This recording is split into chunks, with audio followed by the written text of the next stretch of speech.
Hi Paul, thanks for joining us. A narrow defeat for the Lions today. What's your take on it after full time?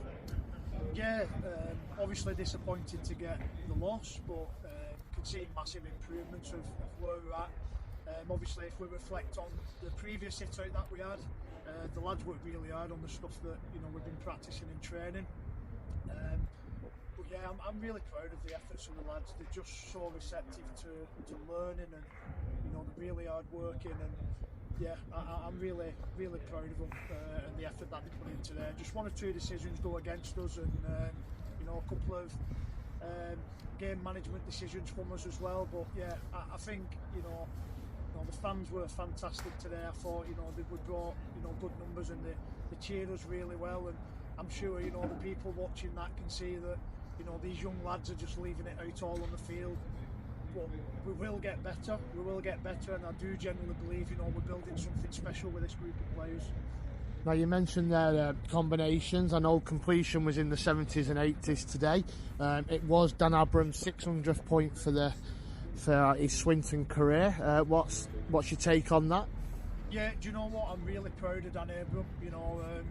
I had a difficult conversation with him at the beginning of the year, and he got squad number 19, and he gave me a response which is such a great example of our senior player, what I would expect to react, and he's worked absolutely his socks off to get back in the squad, and his self-belief and his confidence is coming back, and the fact that he scored 600 points for Swinton Lions shows that he is a player, and he's done a great deal in the game, and I'm really proud of Dan, and I think his attitude over the last 2 months has been absolutely fantastic. So I'm so pleased that he's got the 600 points, and do you know what? He'll score plenty more as well this season, and he's going to be a great addition for us this year, and he's going to play a massive part in our season.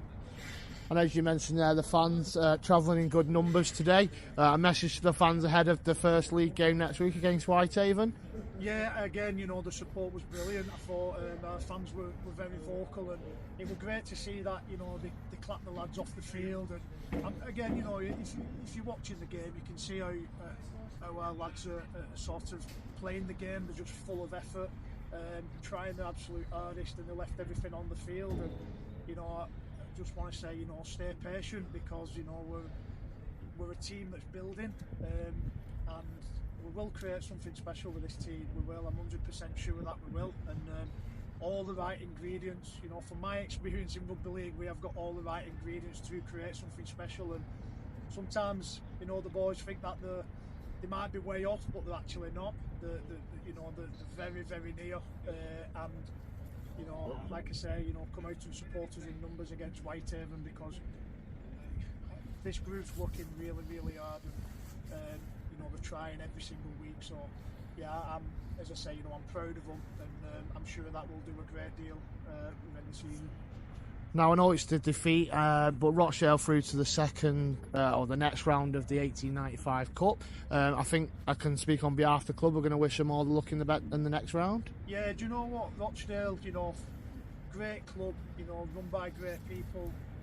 The lads were really respectful, and today they've shown us how to play rugby a little bit, and that'll be very valuable to our younger lads coming. But I thought Rochdale played some smart football today. And I wish them all the best, because as I say, there's some good people at Rochdale, and they've built something pretty good themselves. They've got a team that's been together for a while, and they're in a good position, and I'm sure they will be up there this season. They'll be a contending team. So yeah, I wish them all the best, and thanks for making us feel so welcome. Paul, thank you. See you next week.